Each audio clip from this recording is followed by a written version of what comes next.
Okay, test 2. That's about 190 milliliters of carbon by volume. See the grain size.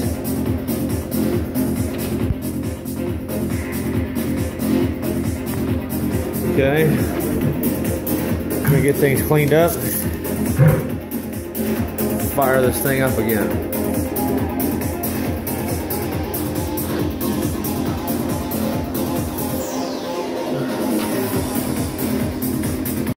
Okay, in this experiment we're going to be paying attention to something rather interesting. I've figured out a way to at least get some idea of some of the temperatures in certain areas by using temperature indicating methods. I don't have any temperature indicators per se, but I do have different types of solder on my hands. What you're looking at there is a small band of my highest melting point silver solder, which I do not know the melting point of. I'm going to figure that out. And I've got some other antimony 2% silver wire here. And then I just got some 6040 lead rosin core. And what I've done is braided pieces of it throughout the device. I'm pretty sure this is silver solder right here. I need to tag that in some way so I don't forget, because I anticipated very high temperatures right here. So this is silver solder and that's silver solder. The darker grays are the 6040 lead tin rosin core. I didn't want to waste my acid core on this. I don't know if these joints liquefied last time. I'm pretty sure I used this stuff here, which has a higher melting point than that. So we're going to be observing that. I'm going to wrap another one right here. These black pads were indicator pads intended for this, but I've had so much going on with this thing at once I haven't had time to take the temperature. So I've got several locations. I'm thinking I'm going to wrap one here, maybe wrap one up here where this got all discolored. I have one wrapped there. That's a lead. And maybe I ought to go ahead and just wrap one around this discharge line. We'll do the lead also. Be nice to see us just melt solder and destroy thermocouples today. That's the goal. Destroy every thermocouple I got. Okay, I just want to get a quick log of all my thermal indicators I have in place. Here I have a 6040 lead solder indicator on the top and a silver solder indicator on the bottom. That right there is 6040 tin. Here I have 6040 again. That one there is silver solder. One below it is the lead. That's lead. That one there is lead that I wrapped around. This there with the bend on it is silver solder. And that's lead, lead, and more lead. These joints were done with silver solder, so if I'm going to try and see if I can see those sweat a little bit, that'll mean we're at silver solder temperatures. But for the most part, the rest of these are just lead. So if any of these areas melt, we won't know what temperature we're at exactly, but we will know that we achieved some certain temperature, which is good enough. I'll at least know whether to make the decision to use an area to preheat air or to preheat steam. So hopefully this works out. Okay, what I'm going to do is once this gets pressured up, I'm going to first open the steam on the superheater discharge, then I'm going to ignite the combustion chamber. I'm going to do it in that sequence because I'm worried that if I ignite the combustion chamber first before starting the steam on this, I will accidentally melt my quadrilateral injectors. I may slightly turn on this valve as well. I'm going to try and pay attention to where these valve positions are, at least this one anyway. This valve is where the steam is injected into the combustion chamber. This one here is for the superheater. About 1 minute 58 seconds into it. 7 minutes into it, starting to see some pressure. I'm going to go ahead and start releasing steam into the preheater and superheater. Don't want it to be much. I just don't want this thing to pressure up like crazy on me. Here in a second, we're going to start seeing water spray out of there. So I need to hurry up and get this thing lit. We are lit. I need to turn it down. The steam is jumping rapidly. Device is heating up. No sign of any of the solder indicators melting yet. The steam has went clear. No more condensation dripping out really. 13 minutes into it. Still got some condensation on that exhaust tube. That'll let us know when that gets really hot.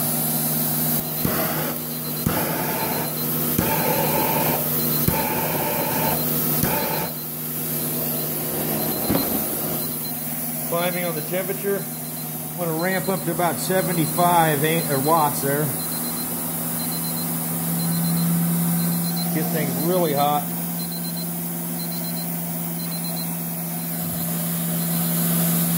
Looks like that solder joint maybe getting messed with a little bit there.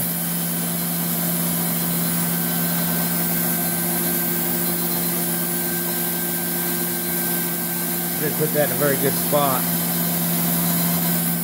I'm up to 221 Celsius on the steam output. I'm probably frying my injectors. I need to go ahead and start the steam input on that. Okay, I've just opened that. Steam is now being injected into the combustion chamber.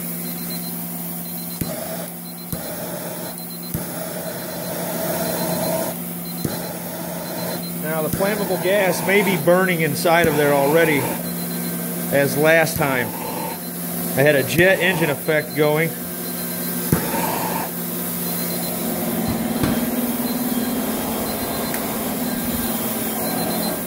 250 Celsius there.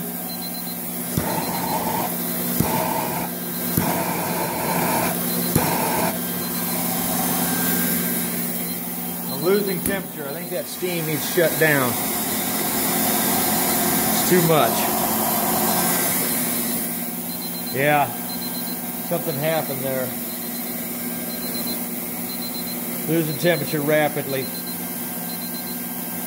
I think I shot way too much steam into there. I'm shutting the steam off all the way.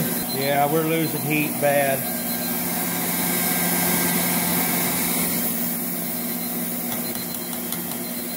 I'm going to turn down the unit for a minute. That just may be too much air in there. Okay, that helped.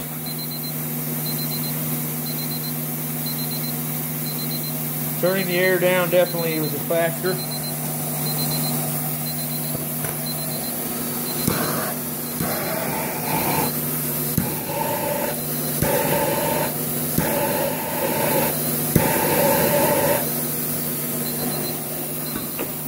Climbing in temperature again. Oh, that's good.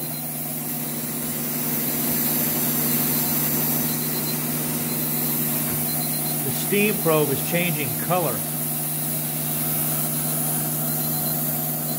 We're getting the yellow there. Oh, look at that. My solder joint has melted off. I had a piece of solder on both of those discharges and they are gone. This one's still living. That's a good indication we're in the right spot. Let's try something here. I'm at 241 Celsius. Wow. I can melt solder with that. That's some hot steam. This one up here, the solder will not melt. So I'm in the right spot. That's a good thing. Uh-oh. I'm outside the range of this thing's thermocouple abilities.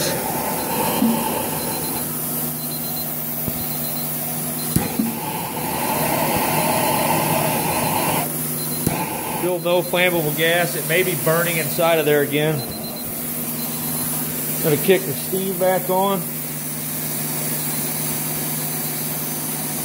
Did like a quarter turn there maybe.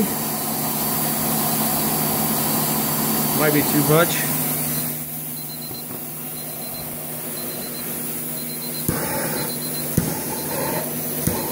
Still no sign of lighting that gas.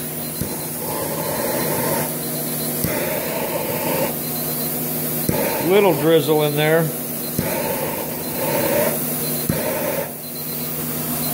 Just lost that top solder joint there. This one here is loosened up significantly. Not able to get any gas lit. At 95 Fahrenheit on that top probe. 63 watts. I'm going to amp up again here. I'm just not getting any flammable gas. I'm going to hit 70.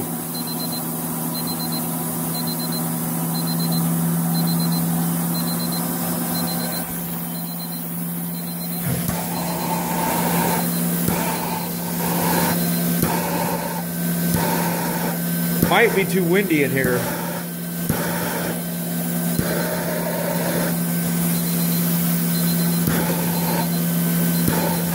I got a lot of steam coming out of there. That ain't good.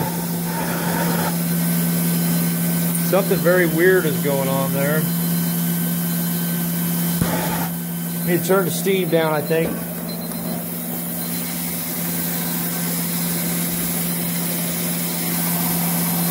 Oh, there's one other solder joint up top.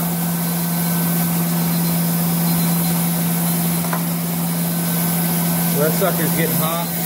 None of these other ones have failed yet.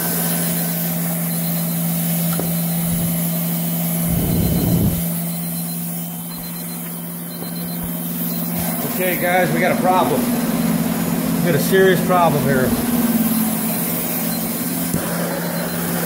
We're gonna have to shut down this experiment or open the door. We need to start burning this gas.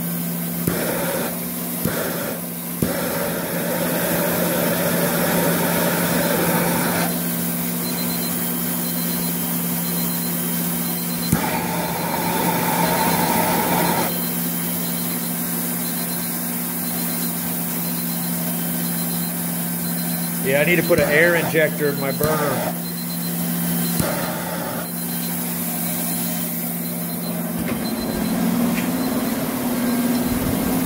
Let's just try something.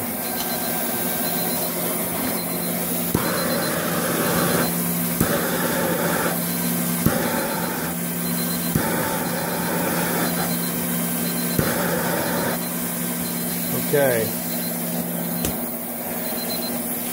I'm going to inject more steam into the combustion chamber now. I have really got to get out of here.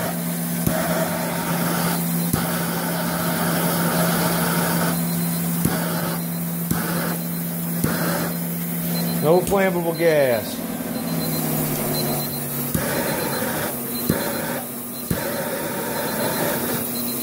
So I don't know if that jet engine effect is taking place or what, but okay, we're cooling off.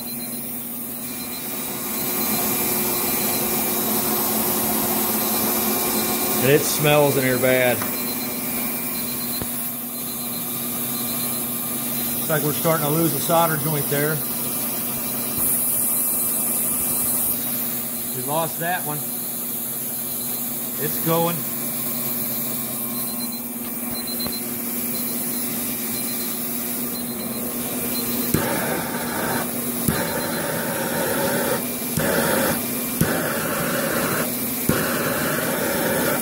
Okay, I think what's going on is that internal combustion thing is happening again.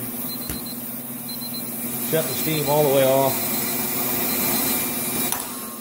And I've got to crack the door. It's getting dangerous in here.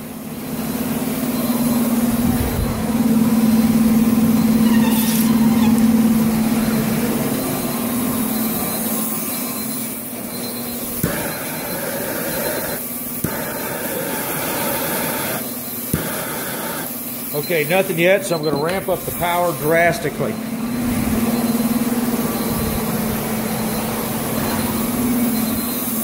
We're going to go to about 100 watts here.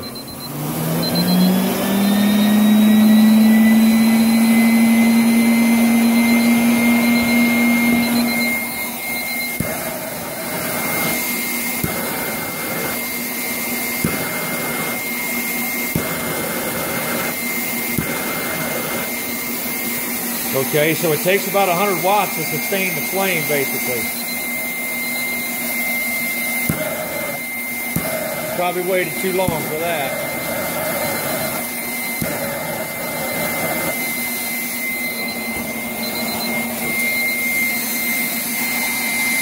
Letting some steam in there. That was about a quarter turn.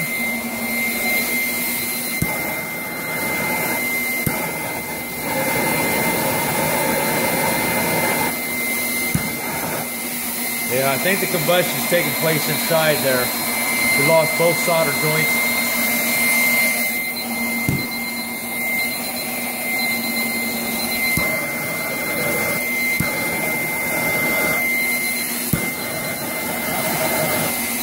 Device is really heating up, but no flammable gas is coming out this time. Just injected more steam there. I think we're losing it. We got too much steam in there.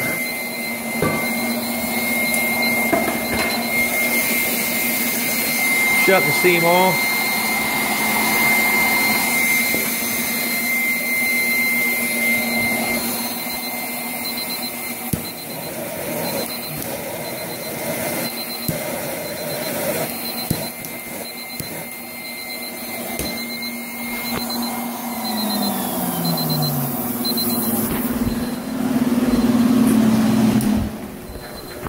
Okay, danger levels dropped a little.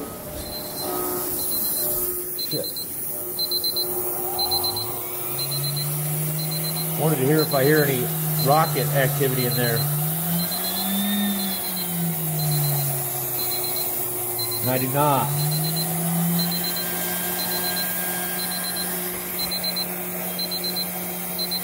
Okay, it's heating back up again. Might have some bridging going on or something.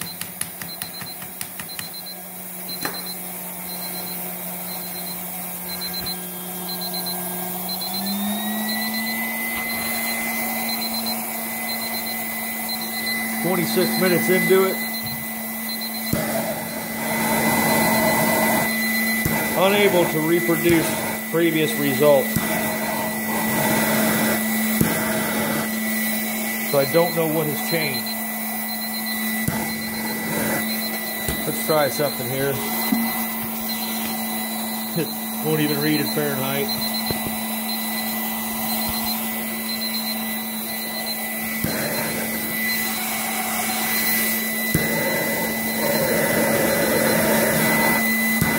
Nothing.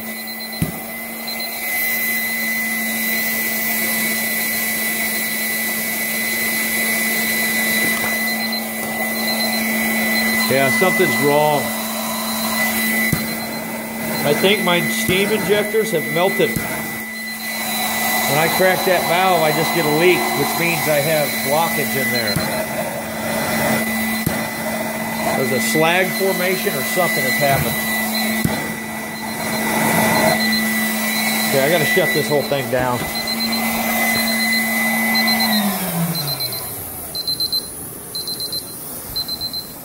Shutting this down because it's getting extremely poisonous. This thing's fluctuating all over the place.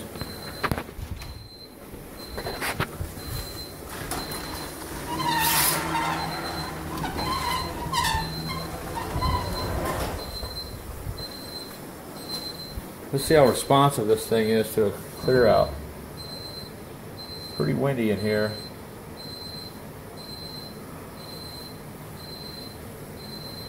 Just open the door. So yeah, it reads pretty quick.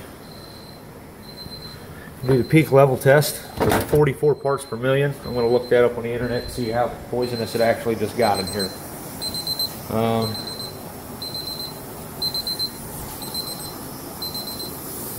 Something severely wrong is happening.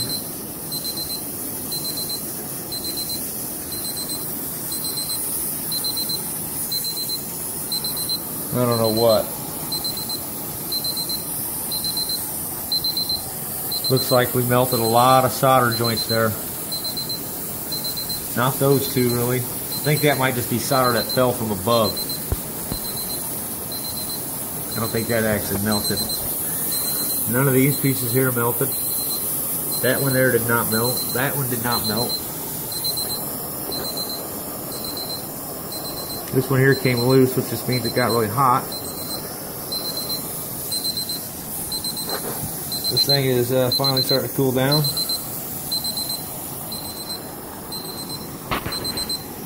And I have a massive leak in here. I don't know what is going on. I don't even feel right. Interesting.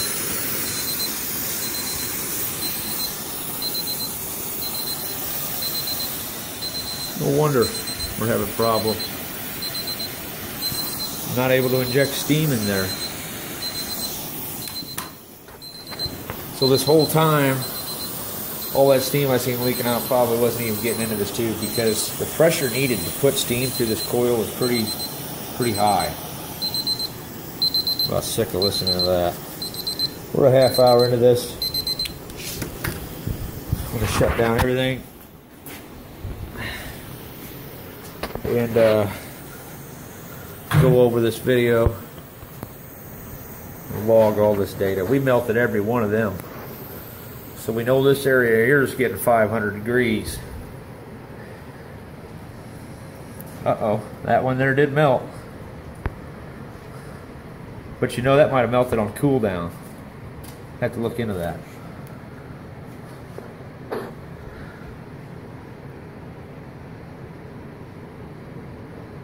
So I'm going to go through and log every place I had these on a little diagram, and then figure this thing out. It's pretty cool to know that I did actually put the discharge in the right place. I did something right for once. Unbelievable.